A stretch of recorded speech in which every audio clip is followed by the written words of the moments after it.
আসসালামু আলাইকুম সুপ্রিয় শিক্ষার্থী বন্ধুরা, আজকে আমরা জটিল সংখ্যা করাবো। অর্থাৎ যারা ফার্স্ট ইয়ার থেকে সেকেন্ড ইয়ারে উঠেছো, অর্থাৎ আমরা এতদিন ফার্স্ট পেপার পড়েছি, আমরা এবার থেকে আমরা সেকেন্ড পেপার করব। এবং সেকেন্ড পেপারে যে তৃতীয় অধ্যায়টা আছে সেই অধ্যায়টার নাম হচ্ছে জটিল সংখ্যা। সেই জটিল সংখ্যা আমরা যদি অঙ্ক আলোকপাত করতে চাই, অর্থাৎ জটিল সংখ্যাটা যদি আমরা বেসিক থেকে আলাপ আলোচনা করতে চাই, তাহলে আমরা প্রথমে বিজ্ঞানী অয়লারের কথা বলতে হয়। যে সমীকরণটা আমি লিখে রেখেছি, দেখো x square plus one is equal to zero, এই সমীকরণটি সমাধান করেছেন বিজ্ঞানী অয়লার। দেখো এই এক্স স্কোয়ার সমান সমান কত, মাইনাস ওয়ান, আর এক্স সমান সমান রুট ওভার মাইনাস ওয়ান। তখন রুটের মধ্যে মাইনাস ভ্যালু অ্যারাইজ করতেছি। এখন তো স্বাভাবিকভাবে রুটের মধ্যে মাইনাস ভ্যালু অ্যারাইজ করে না। এখন বিজ্ঞানী অয়লারকে বলতেছে অন্যান্য বিজ্ঞানীরা, যে বিজ্ঞানী অয়লার, তুমি তোমার মতো বিজ্ঞানীও বলতেছো যে রুটের মধ্যে মাইনাস ভ্যালু থাকে।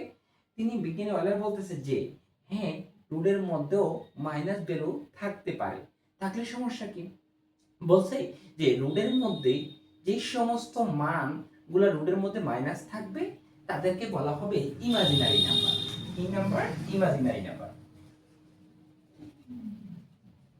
ইমাজিনারি নাম্বার, এই ইমাজিনারি নাম্বার, এই ইমাজিনারি প্রথম অক্ষরটা হচ্ছে আই।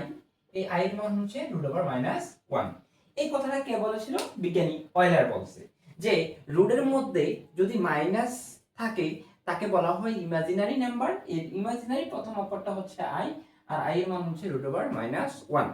তখন বিজ্ঞানী অয়লার বলছে যে আমি এমন একটি জগৎ তৈরি করব যে জগতের মধ্যে শুধুমাত্র ইমাজিনারি নাম্বার থাকবে, কাল্পনিক জগৎ থাকবে। সেটা কে বলছিল?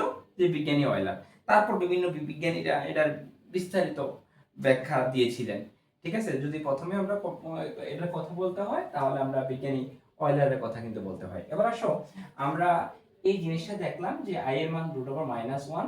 এরপর আমরা বিভিন্ন আই এর পাওয়ার সম্পর্কে আমরা জানবো। এবার যদি আমরা জানি আই হোল স্কয়ার এর মান কত, তাহলে দেখো আই এর মান হচ্ছে রুট ওভার মাইনাস ওয়ান। এর ভিতরে যদি বর্গ করি তাহলে আই স্কয়ার এর মান কত? Minus one. এবার আই কিউব এর মান কত? আমরা যদি আই স্কয়ার ইনটু আই দেই, ইনটু কি দেই? আই দিই। হ্যাঁ, তাহলে আই স্কয়ার এর মান হচ্ছে মাইনাস ওয়ান, আর ইনটু আই, তাহলে মাইনাস আই। এবার I to the power four এর মান কত? দেখো I square into I square, তাই আই স্কয়ার এর মান যদি মাইনাস ওয়ান হয়, আবার মাইনাস ওয়ান, তাহলে কত? Plus one. অর্থাৎ আই এর মান root over minus one, i স্কয়ারের মান মাইনাস ওয়ান, আর আই কিউবের মান মাইনাস আই, আর I to the power four এর মান কত? ওয়ান। এই যে ইনফরমেশনগুলা, এই ইনফরমেশনগুলা আমাদের ম্যাথ করতে গেলে আমাদের খুব দরকার হবে। এগুলো ছাড়া আমরা অঙ্ক করতে পারবো না। ঠিক আছে, এখন আরেকটা ইনফরমেশন তুমি জেনে রাখো, সেটা যদি তুমি তুমি মনে রাখতে পারো তাহলে তোমার জন্য খুবই ভালো। কারণ অঙ্ক করতে গেলে এবং এডমিশন টেস্টের অঙ্ক করতে গেলে খুব বেশি পরিমাণ তোমার কাজে লাগবে। যে আই ইনভার্স এর মান কত? Minus I. আই ইনভার্স এর মান কত? Minus I. এখন দেখব আমরা এই ইনফরমেশনগুলো লিখলাম, লেখার পর তুমি যদি লিখে রাখতে পারো।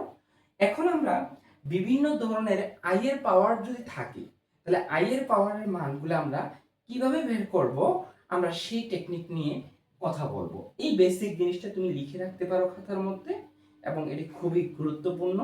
এটি ছাড়া তুমি অঙ্ক করতে পারবে না। ঠিক আছে, এবার আসো আমরা এবার আই এর বিভিন্ন পাওয়ার নিয়ে আমরা কথা বলবো। আমরা প্রথমে যেগুলা বুকগুলা নষ্ট হইতেছে, আচ্ছা, আই এর যে পাওয়ারগুলো আমরা লিখে রেখেছিলাম, দেখো লিখে রেখি। এই আই এর মান হচ্ছে রুট ওভার মাইনাস ওয়ান, আর আই স্কোয়ারের মান হচ্ছে মাইনাস ওয়ান, আর আই কিউবের মান হচ্ছে মাইনাস আই, আর I to the power four এর মান হচ্ছে ওয়ান, আর আই ইনভার্স এর মান হচ্ছে মাইনাস আই। এই ইনফরমেশনগুলো আমাদের খুবই গুরুত্বপূর্ণ, তুমি এগুলো আমাদের লাগবে। এবার আমরা দেখব যদি আই এর পাওয়ার থাকে তাহলে আমরা কিভাবে অঙ্কগুলা করব। দেখো আই এর পাওয়ার, হ্যাঁ, আই এর পাওয়ার, এই আই এর পাওয়ার। এবার এটা হচ্ছে আই এর পাওয়ার। তাহলে আমরা একটা জিনিস লিখে রাখি যে আই এর পাওয়ারকে, আই এর পাওয়ারকে পাওয়ারকে 4 দ্বারা ভাগ করলে, 4 দ্বারা ভাগ করলে করলে বাকশেষ বাকশেষ বাকশেষ 0 হলে 1, বাকশেষ যদি 1 হয় তাহলে আমাদের আই, বাকশেষ যদি 2 হয় -1, বাকশেষ যদি 3 হয় -i, আর এইগুলা আমাদের ইনফরমেশনগুলা। যদি আই এর পাওয়ারকে 4 দ্বারা ভাগ করলে বাকশেষ 0 হলে 1, 1 হলে i, 2 হলে -1, 3 হলে -i। এখন আমরা যে এই জিনিসগুলো তোমাদেরকে লিখে দিলাম, এগুলো কোথায় অ্যাপ্লাই হয় এবং কিভাবে অ্যাপ্লাই হয়, কোথায় আমাদের পরীক্ষায় আসে। দেখো, এই যে আমি প্রথম এই জিনিসটা আমি লিখবো, এখন যে সিরিজটা লিখবো সেটা আমাদের কুমিল্লা বোর্ডে পরীক্ষায় এমসিকিউতে আসছে। আসো আমরা সেই জিনিসটা করি। i square, i to the power 3, i to the power 4, i to the power 5, i to the power 6, i to the power 7, i to the power 8, i to the power 9। এবার দেখো আমরা এই সিরিজটার অ্যান্সারটা কতটুকু কিভাবে বের করি। এবার আসো এই i, দেখো i স্কয়ারের মান কত?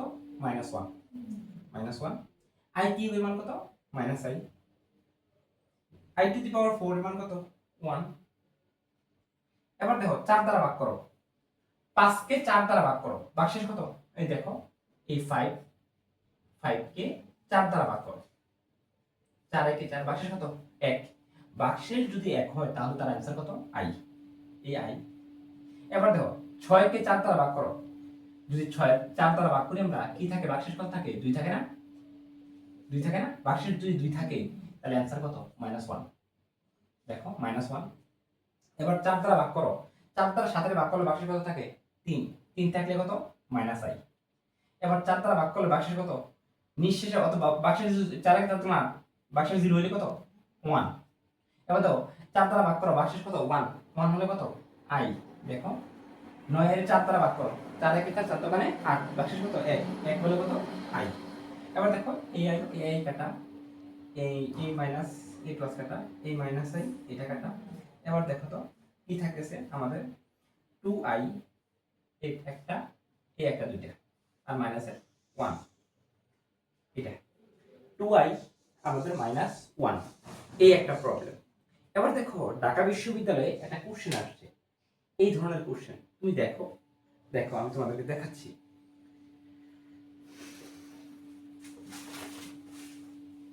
এবার আসো এই জায়গাটা থাকো, এই জায়গাটা তোমাদের কাজে লাগবে, বুঝছো? এই জায়গাটা আমি তোমাদের বোঝানোর জন্য লিখে রেখেছি।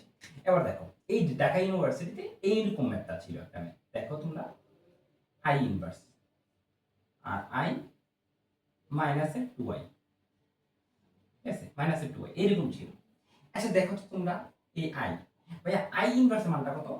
-i, তাই তো বিয়োগ করলে কত? -i। আচ্ছা উপরে যদি 0 হয় পুরো মান কত? 0। কত সহজ না, ঠিক না? এবার আসো, এটা বুঝতে পারছো তো? এবার আরো কতগুলো দেখাই তোমাদেরকে। দেখো এবার দেখো তো i এর পাওয়ার ভাগ করো, এরকম আছে।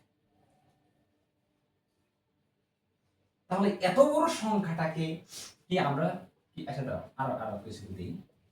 এবার দেখো এই যে বড় বড় ডিজিট আছে, এই বড় বড় ডিজিটকে কি আমরা 4 দ্বারা ভাগ করব? তাহলে তো আমাদের অনেক টাইম লাগবে। তাহলে ওই সমস্ত প্রবলেমগুলো আমরা কিভাবে করব? আমরা শেষে যে দুইটা ডিজিট আছে না, শেষে এই শেষে কয়টা ডিজিট? দুইটা ডিজিট আছে না, ওই দুইটা ডিজিটকে আমরা 4 দ্বারা ভাগ করব। যদি 4 দ্বারা ভাগ করি, 4 দশক কত? 40, ভাগশেষ 2। তাহলে যদি ভাগশেষ 2 থাকে তাহলে কত? -1, -1। দেখো -1। এবার ভাগশেষ, এবার দেখো দ্বিতীয়টার ক্ষেত্রে কত?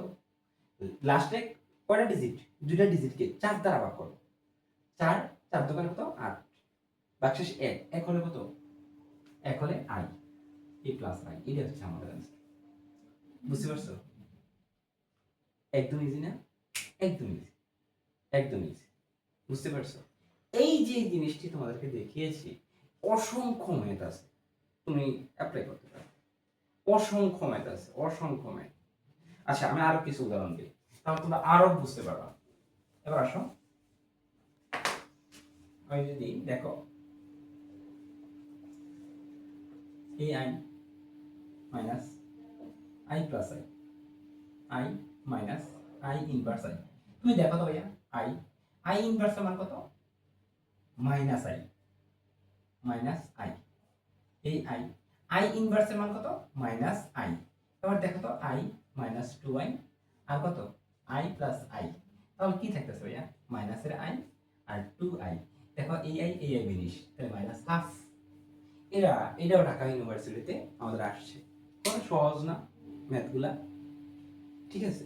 আচ্ছা, আজকে আমরা এতটুকু পর্যন্ত আমরা দেখবো আজকের ক্লাসটা। পরবর্তী আজকে যতটুকু করেছি ঠিক পরবর্তী ক্লাসটা তারপর থেকে দেখবো। সবাইকে অসংখ্য ধন্যবাদ।